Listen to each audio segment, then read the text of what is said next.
How's it going, everybody? It's Wardy here, and we're back at it with your number one stop shop for Mets post-game coverage on the WardyNYM platform. Just like the Mets' first game in which Juan Soto made his debut, yesterday that we broke down in that split doubleheader in a pre-recorded video, and now today in a live edition, we have to deep dive all the key takeaways of the Mets faltering to the St. Louis Cardinals today 7-4, but as spring training goes, it's not the score that we care about, it's the players that are playing and how they're performing. For the first time this spring, we saw what very well could be the Mets opening day 1 through 4, consisting of Francisco Lindor, Juan Soto, Pete Alonso, and Mark Vientos. We'll get into how they in particular did today, especially Alonso and Vientos, which I have a lot of positives to say about. From there, we will get into the key takeaways on the pitching end. Tidwell, Mets pitching prospect, made his spring debut today. We'll see how he fared, along with some key relievers like Jose Butto and Huascar Brazaban. We will also get into, before wrapping up the show, our further remarks on the beyond unfortunate news surrounding our Simone Southpaw Sean Manaea, as he will be down for multiple weeks with a right oblique strain. So we're going to further expand our thoughts on that. Maybe hear some comments as we did earlier today in a pre-recorded video from Sean and Carlos Mendoza. So check out that content in case you guys haven't already. That way, you know, you're fully up to speed on the Sean Manaea front and what is next for this rotation. In typical fashion, Andy Martino and others have already thrown cold water on the idea of acquiring someone externally, but it's one thing to lose Frankie Montas, it's another to now lose Sean Manaea. And these are problems that are going to consistently be a problem for the Mets throughout the course of the year. Yes, they have a lot of depth, but that depth is quickly becoming thin. I think it goes without saying that common knowledge and common sense says you probably at minimum need to be giving a call to one Jose Quintana. So check out that video, because in today we're not going to talk as much on the rotation front for the Mets in this live show as we are the key takeaways from spring training that I'm really looking forward to breaking down with each and every one of you. And yes, this game was not broadcasted today, and yes, it's a further joke by Major League Baseball that somehow, some way, we can have spring training games play while all having no broadcast. There was one camera angle that SNY was able to get some clips of, which I put together for each and every one of you that you guys see here. But even the Miami Marlins, who split this stadium with the Cardinals in Florida, mind you, the Marlins at least put up a live stream on MLB.com site for you guys to check out. Usually it's not a great angle and doesn't even have a broadcast half the time, but at least you're actually seeing the game happen live versus having to listen to Howie, which I'm not opposed to listening to Howie Rose, but I'm a visual learner. I want to see Juan Soto's at-bats there in person right away. I don't want to see it by hearing it. So either way, we're going to go through it all, as we always do. Juan Soto, key takeaways, and everything in between. So thank you guys so much for smashing that like and subscribe button as you first chime in. It's greatly appreciated. Let me know your initial reactions to the 7-4 loss and your key takeaways down below. To all my replay viewers, and I know there's going to be thousands of you guys, please let me know your key takeaways as well as your initial reaction further to the Sean Manaea news. What's next for this Mets rotation? Let's do a quick roll call and then we will get the show going. For those that are wondering what a roll call is whoever is chiming into the live show, I like to give them a quick shout out when we begin the show before I go on and ramble and do my thing, and then answering comments and donations throughout the course of the show like we usually do. Richard, how you doing? Juan, great member, happy to have you in here, a moderator. Michael, Ethan, longtime follower. We got Truman. We got Chad. What a PFP, Chad. My goodness. Daniel.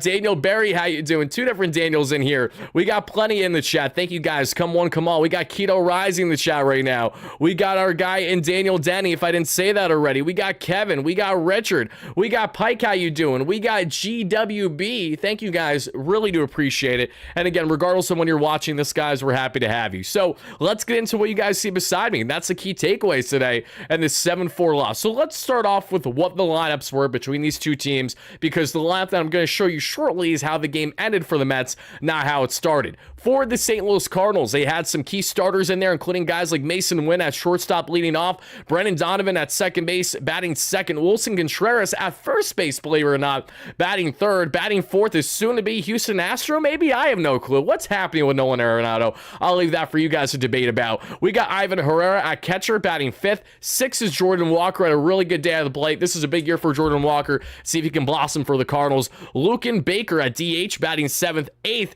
is Matt, I'm going to butcher the last name, in left field. And Michael Ciani there at center field, who, if I'm not mistaken, Pete Alonso actually tossed away his first career hit like a year or two ago accidentally, but then made it up for him after the fact. I thought that was a pretty funny story when it initially happened. And we faced former friend, now foe, and Steven Matz today, everyone's favorite unreliable southpaw.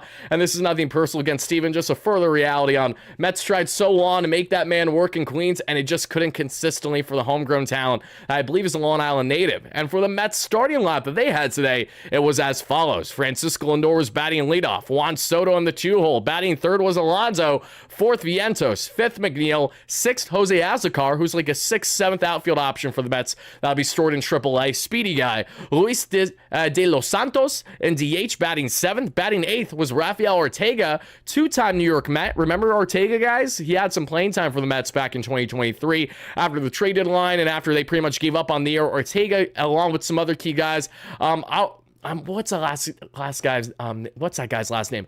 Arauz, something along those lines with the dreads. You guys know exactly what I'm talking about. Those veterans that got some playing time for the Mets down the stretch of the year. Hayden Sanger, who's been in the organization what feels like forever there at the backstop position, was batting 9th. So that was the Mets starting lineup today. So let's get into the key takeaways which led to success, because we did see Blade Tidwell for the Mets get the start today. Blade Tidwell is one of the more higher echelon pitching prospects for the Mets, paired with guys like Brandon Sproat and Jonathan. But I'd say if you had to put in a ranking right now where Blade Tidwell is in the Mets farm when looking at pitchers, I would probably have him ranked as our 4th best pitching prospect right now. In no particular order, I would actually, in a particular order, I would go Brandon Sproat, Jonathan, Noel McLean, and then Blade Tidwell. That is the order I personally would go in. And Blade touched 99 on the gun today, believe it or not. So he was throwing gas early and often, talking about carving up batters. That's exactly what he was trying to do, Blade Tidwell. But then that whole slice of humble pie that comes with spring training was that further reality. He hands a curveball, sayonara, it's out of here, as quickly a 3-0 lead for the Cardinals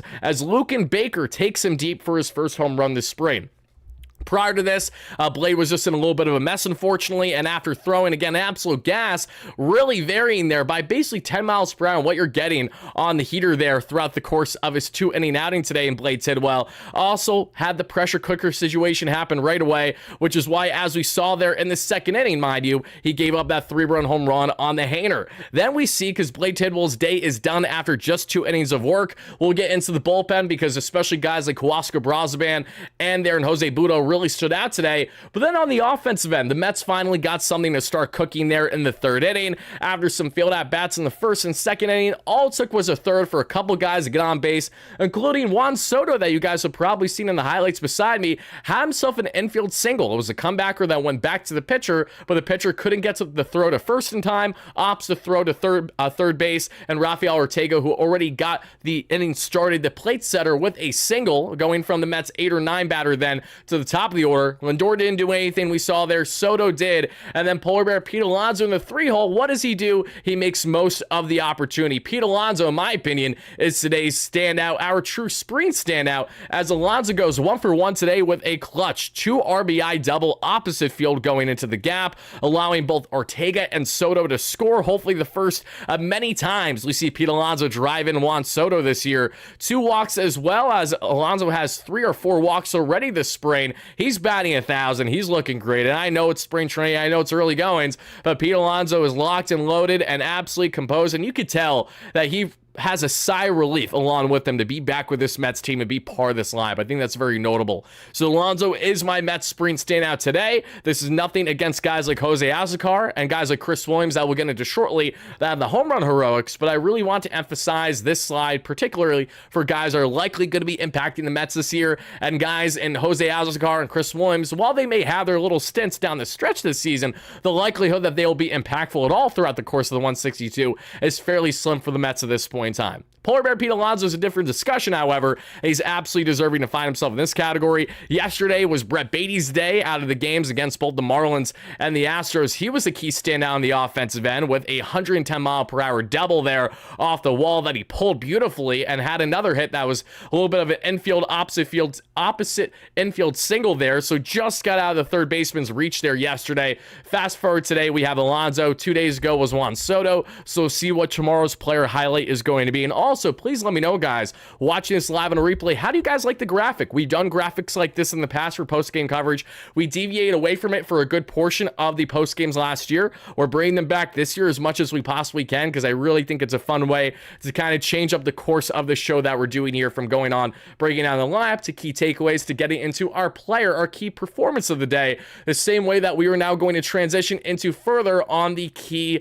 upside that we saw with the pitching. And this is not so much on the Blake Tidwell front, as this has everything to do with guys like Huascar Brosman and Jose Butto. But before we get there, let's give Blake Tidwell his flowers. Yes, he did give up 3 runs. The 3-run shot did not help him. That sinker, which he threw 33% of the time today there, topped at 99. Also, minimum was sitting right around 90. So was sitting right around 95 on the average there in Blake Tidwell. 4-seam fastball topped out 98 and sat 96. Very impressive. Slider and cutter in the mix as well. For Blake Tidwell, he has been giving up the home run ball at a fairly decent rate that we've seen in AAA. That's been really a big bugaboo, I've noticed. Not only walk rates, but home run rates with AAA pitchers in recent years for the Mets.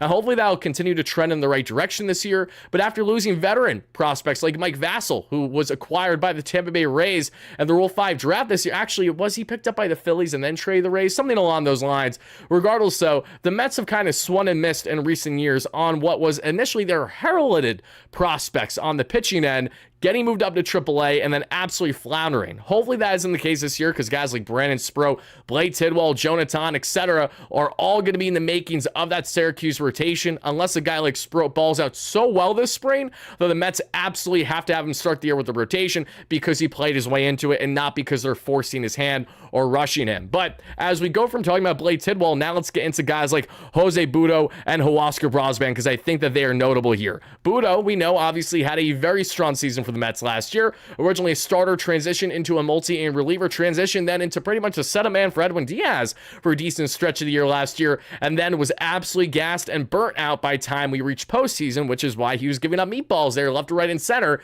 kickstarting that Brewers series. Well, Jose Butto, who's a true full-time reliever now for the Mets, pitched a nice scoreless inning today, and we saw him with the sinker there that topped out 96 and sat right around 94. 4-seam fastball right around the same thing. Slide piece sitting right around 86. Sweeper right around 83 miles per hour, and the changeup was right around 87 miles per hour. So a nice 5-pitch mix is what Jose Butto threw in just his 1 inning of work against the Cardinals and some of their starters that you will see on opening day. Dave, thank you so much for the donation. I appreciate that. I'm so glad you said that, Dave, because unfortunately, so I'm not too far from my post office, but unfortunately they close fairly early each day. The one worker in particular knows me very well, and she usually hangs out a little bit later after they've already closed in case someone like myself swings by to pick up stuff. So I'm going to try to do that once we're done with the live show today. In case I can't grab them today, Dave, don't worry, I will get them tomorrow. Same thing with the other person who sent things my way. Thank you guys so much. I'm really looking forward to that. Can't wait to break it down for each and every one of you, everything that's been sent over here to the WardyNYM platform. It's always greatly appreciated.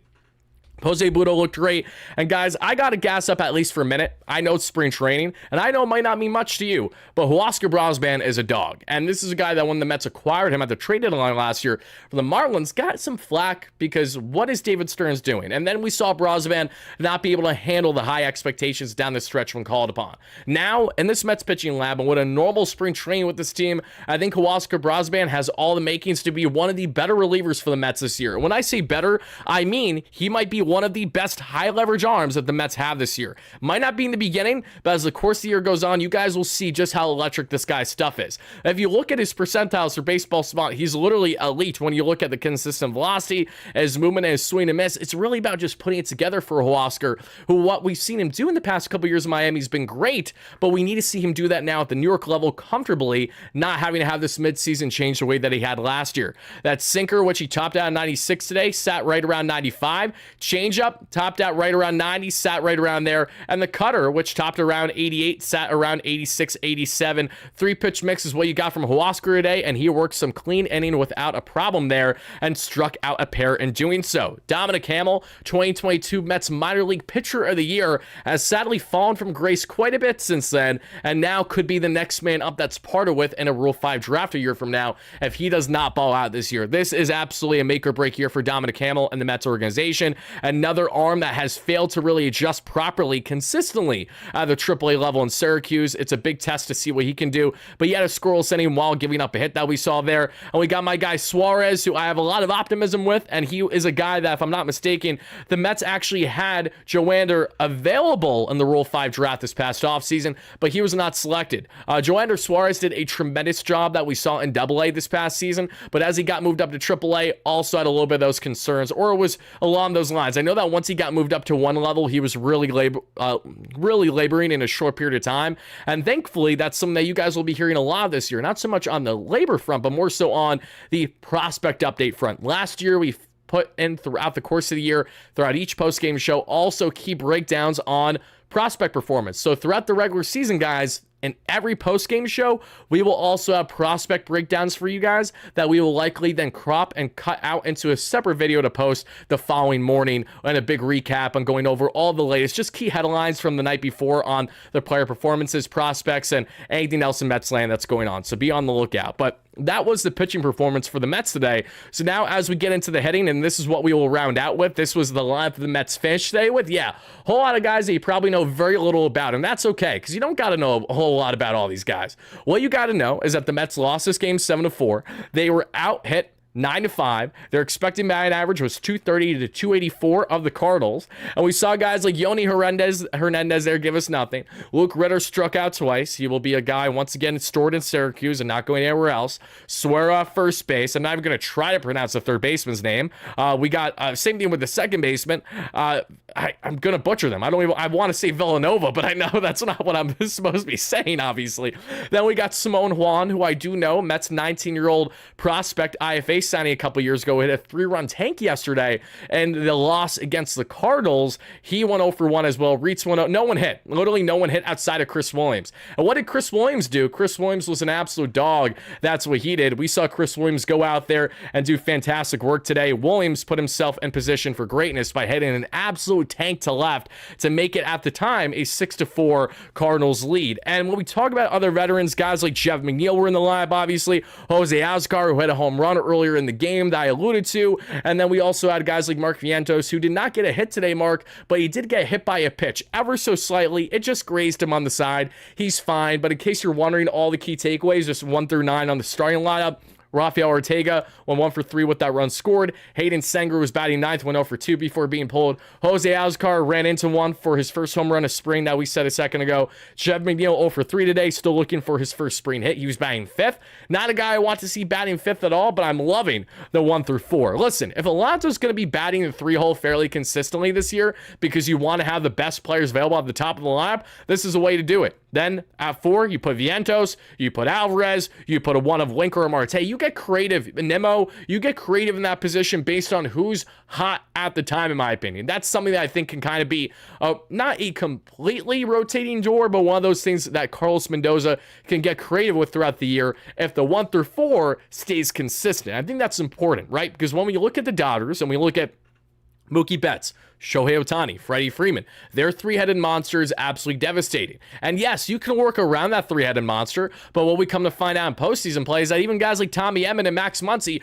are going to make you pay. So it really doesn't matter too much exactly that they're top-heavy, knowing that they have such a deep lineup in general. This Mets lineup is pretty deep. It's one of the better ones in all of the National League. I think we're going to see a lot of success, a lot of home runs, and a lot of back-to-back home run ability when we look at guys like Lindor and Soto and Alonso and Vientos, right? I think there's so much potential here for this team, and it was great to see them finally all out there for the first of many times, 1 through 4, in this Metropolitan lineup. But now, folks, as we get back to our main slide here, I'm really proud to say that I did have my intro minimized this time, so you didn't get a jump scare as I went back to this. If you know, you know. I do definitely want to get to some of your comments, so I will be doing that shortly, everybody. But before I do, I did want to further reiterate the great takeaways here from this matchup, because 7-4 is your final. If there's anything else that I think is notable for us to get into on this one, especially when we look at both the offense and the pitching, I think it's just great to see how fun Juan Soto's having right now. You guys see it in the highlights beside me. I clipped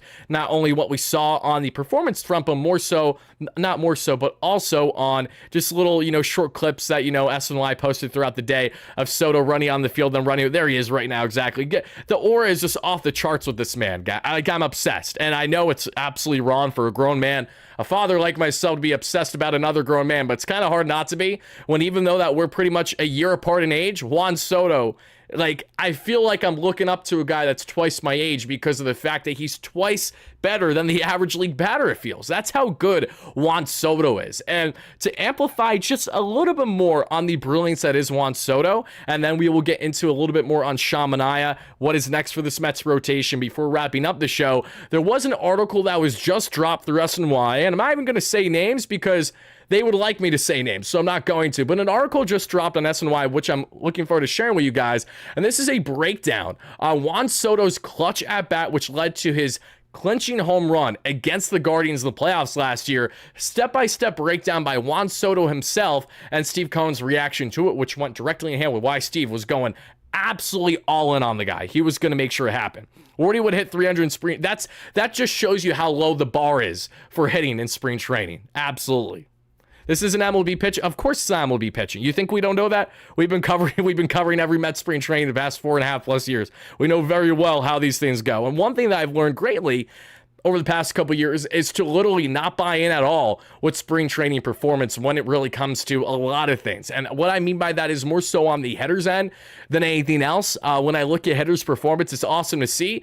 But Tommy Pham had such a horrendous 2023 Mets spring training to then be one of their most vital and clutch hitters throughout the course of the year up until he was traded to Arizona was a great example as to how every player is different and how they're getting their ramp up going to begin spring. That's why Lindor, I won't be shocked if he doesn't hit a lick most of spring. Why? Because he's typically known for kind of having a slow start to the year. And now with that back, which is going to only be, unfortunately, I think a little bit of a recurring issue as he gets older, he's going to make sure that he's taking things light and getting himself comfortable because he knows how big of a workload of 162 in playoffs is, and he's not going to let spring training, for example, get in the way of that. But let's talk here on Juan Soto for a second, because in this piece from SNY, it goes to break down the following. We see here, and this is all a breakdown by Juan Soto. First pitch, it's a slider, 1-0. And if you guys haven't seen Juan Soto's iconic home run against the Guardians to push them into World Series play, I don't know what you've been doing. I guess you've been living under a rock, but let me do the play-by-play for you. So, Soto, first pitch, it's a slider, it's 1-0. He says, and I quote, slider in, first pitch. And let's see, he yanked it. I knew that was his best pitch. So right there, from the first pitch that Soto got, which was a slider in, Soto knew that he was going to be winning this at bat. Second pitch, slider, it's 1-1. Then he threw me another one for a strike. The pitch was down and a bit away and just grazed the bottom of the zone. Soto's eyes for the ball and strikes, his eye for the ball and strikes is better than any umpire, most for that matter, and it was tremendous. In the beginning, yes, Soto says, because I thought it broke a little more than it did, but actually, yes, it hit the bottom. That's when you say you made a perfect pitch, and that is exactly how he felt in that moment. The third pitch was a slider. It's 1-2 now on the count for Soto here.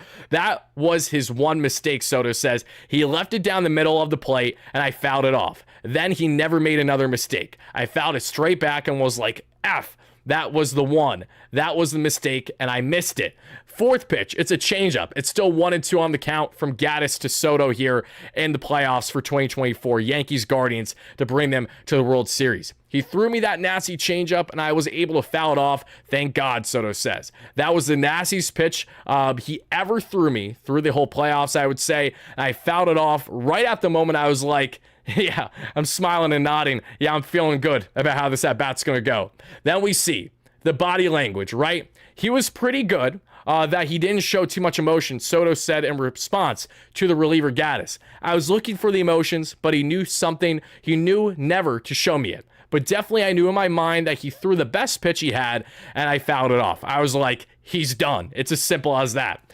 Fifth pitch, changeup 1-2, and I quote, he then tried me with the changeup again. He missed, I fouled it off too. That told me that he doesn't have the command. I was like, he threw that one, but he didn't throw a strike. That was 2 misses. Nobody wants to throw a changeup.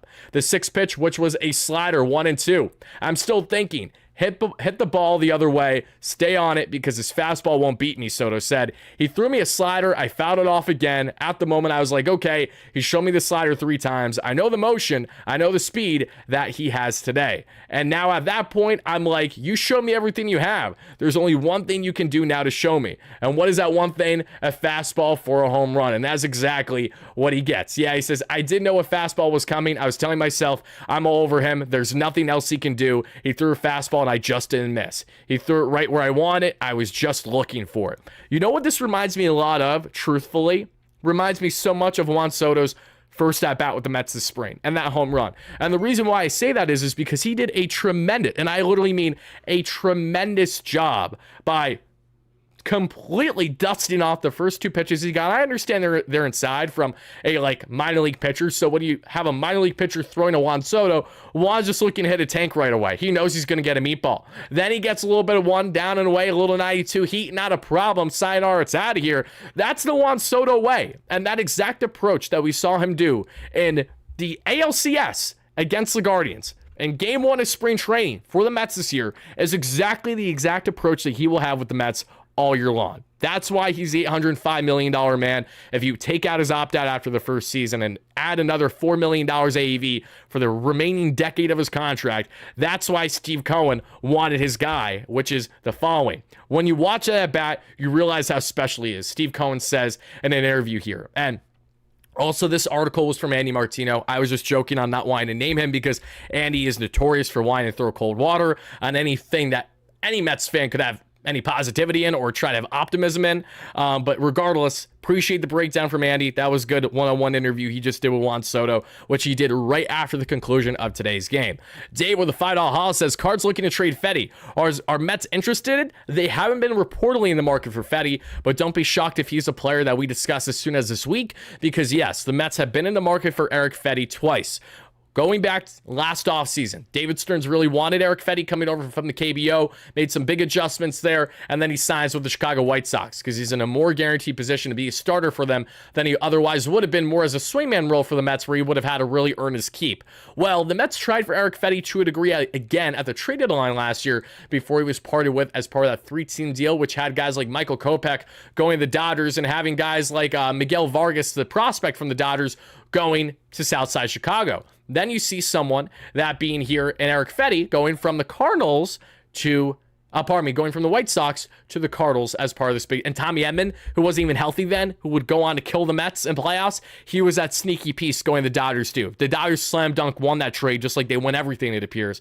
But regardless, point I'm trying to make here when we're on the topic of Eric Fetty is that he has been a guy that's been on David Stearns' radar for a decent period of time. So while I wouldn't expect the Mets to just go out of nowhere and trade for Eric Fetty tomorrow, I won't be surprised if we hear them more involved in that market, because fool me once by having Frankie Montas out with injury until basically June. Fool me twice if you think that's in the best direction of the organization to stay internal for Sean Manaea, who can't return until sometime earliest in April, if not May. Because one, obliques are completely fickle.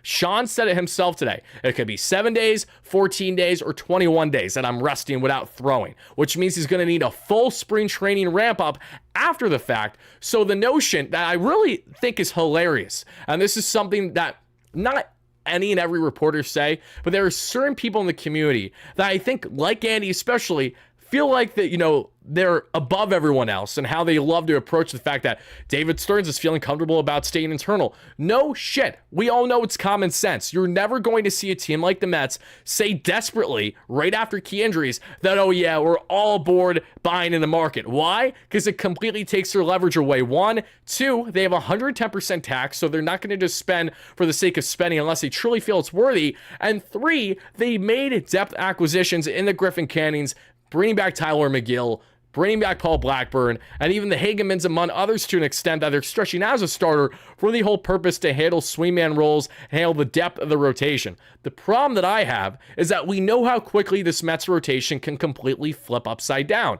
Not that it'll be the worst in the game right away, because of course it won't. I'm really excited for Kodai Senga, David Pearson, and Clay Holmes. And I have a lot of optimism in Clay Holmes, but still the reality that Clay Holmes is your number 3 starter right now for a guy that hasn't been a starter pretty much throughout his career. Why should I, as a fan, buy into that when there are certain levels to be concerned with. Then when you hear that your veteran southpaw and Jose Quintana is letting you know that he wants to return, he's literally letting you know that he wants to return, and yet the Mets are still at a position right now where they're not going to do anything drastic. I think that is very notable when we look at the drasticness of making an adjustment in the case of the Mets bringing in someone like Jose Quintana, because I don't think there's anything about bringing in a guy like Jose Quintana that's drastic. Do you guys think bringing in a guy like Jose Quintana is drastic? I don't think it's drastic, nor do I think it's overly desperate. You can make the argument that, okay, it was a little desperate if you're doing it right after Frankie Montas, but there's a difference between desperation and just common sense. Your depth is not as great as it used to be. And this is one of those things that's not going to drag on a couple weeks. Sean Manaea is going to start the year on the IL. There's a great reality that Sean Manaea does not return this Mets team until towards the latter half of April, if not May. All it takes is, God forbid, one setback, and the Mets find themselves without Sean and without Frankie until summer. That is all this takes. So that right there is, while yes, can the Mets get themselves to the trade deadline afloat with how the current rotation is? Yes, but do they need to put themselves in a position? I don't think they need to do that. I think that they have opportunity to do elsewhere here. Now, it's really going to come down to what changes from now up until the next couple weeks in spring training, because Jose Quintana and Canelita, Jose Iglesias, two guys that fit the Mets bill to a degree. You can definitely argue Quintana more than Canelita based on roster construction, but these are guys that make sense to the team, but also probably don't have endless suitors at the moment. And because of the fact that neither of these guys have endless suitors, they have a massive market where everyone wants them. Because that is not happening at this point in time, that is exactly why it wouldn't be shocking if we see a team like the Mets wait fairly long to bring in someone like Jose Quintana, or wait pretty long to bring in someone like Canelita. So I think two things are true here. I think one, to anyone that's suggesting that the Mets are not going to act in a desperate manner and go out and sign Jose right away, I think that is true. I think what's also true is the common sense that, okay, if we find ourselves multiple weeks into spring training and you're more skeptical than, optimistic on the front of the rotation, the Mets will then have plenty of time to decide what they're going to do. Unless Jose Quintana signs with the team tomorrow, you got guys like him, Spencer Turnbull, among some others there, still available in the free agent market that can eat innings for you. I know the concern is why you're going to sign a guy to a one-year deal at 110% tax when he might not even be a lock in your rotation when everyone's fully healthy. But my counter is Jose Quintana, at his worst, is still better, in my opinion, than some of the other guys that you have in the back end right now. I think when you look at pure upside, McGill, Blackburn, you could see have higher upside given their age, especially McGill still. But when you look at what Quintana has done this past year, 170 Bulldog innings, a 3.75 ERA. Yes, he was a Jekyll and Hyde throughout the year, but we're not asking Jose Quintana to come in and be an ace. We're asking Jose Quintana to come in and eat some damn innings. Even if he only ate like 100 innings for the Mets this year, I think that'd be fine. But for the Mets, what the problem that they have is that they see their internal options and say to themselves, we have enough confidence in our pitching lab to churn out those innings with our options right now, as long as another injury doesn't happen. And I understand that philosophy.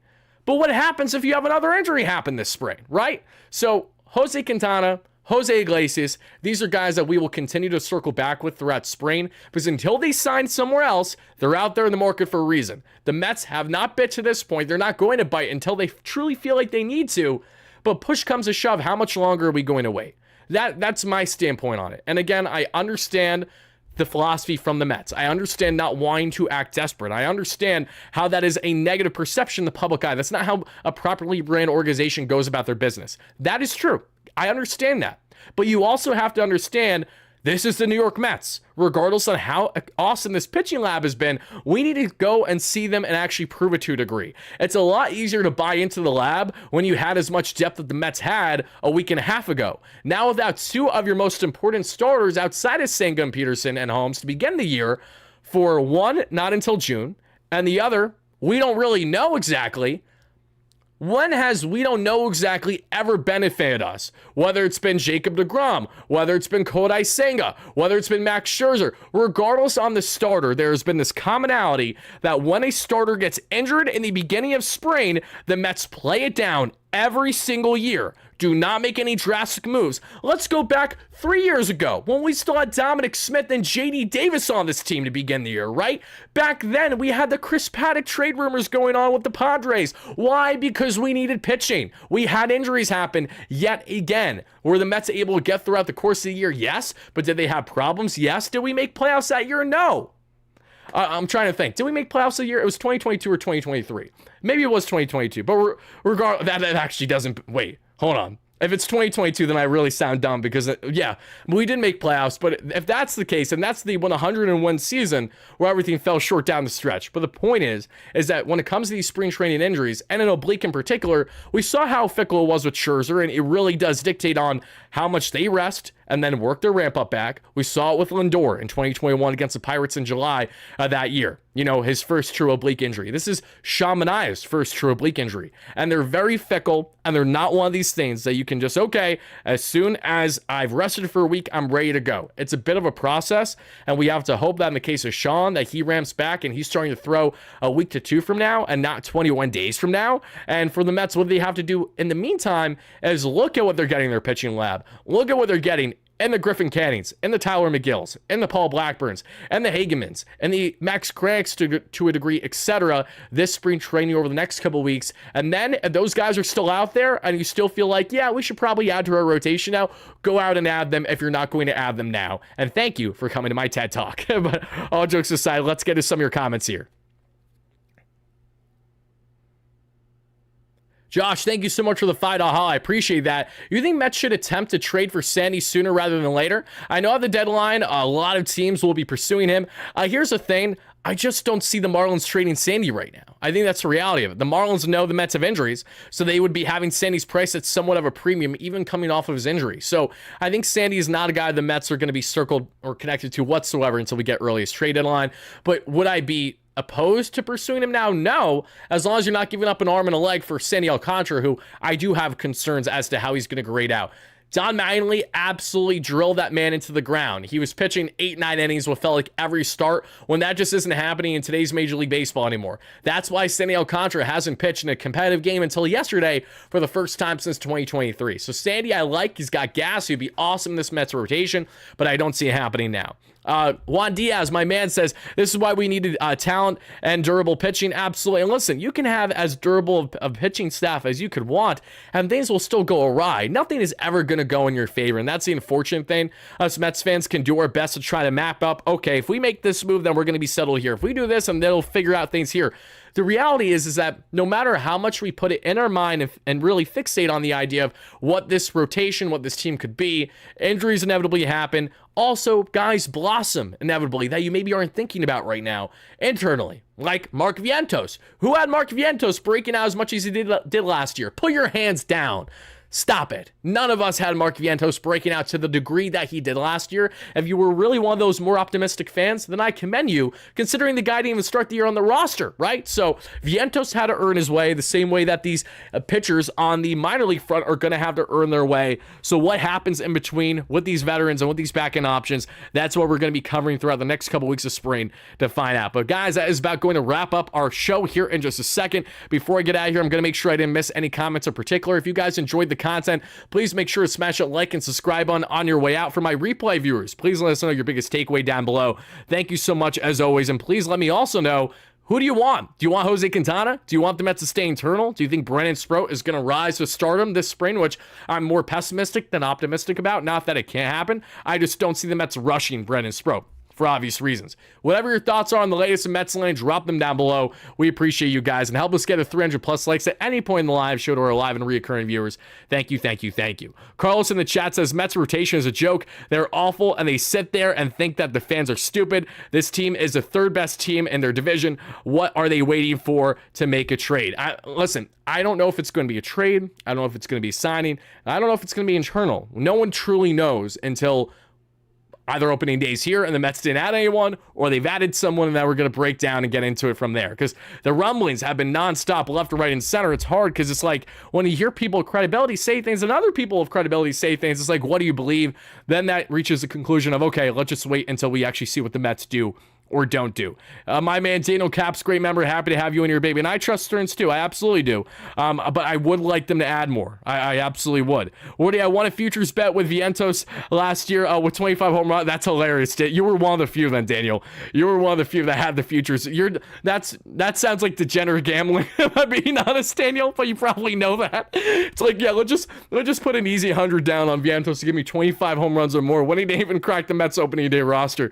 Oh, that's hilarious. That's good stuff. I like that. I really do. But guys, you know what I like? I like you. And I really appreciate you taking the time to chime in and break down the latest of Mets land with me. So enjoy the rest of your day, night, evening, whenever you're watching this, folks. And be on the lookout for more Mets content every single day here on the WardyNYM platform. Love you guys. Peace out.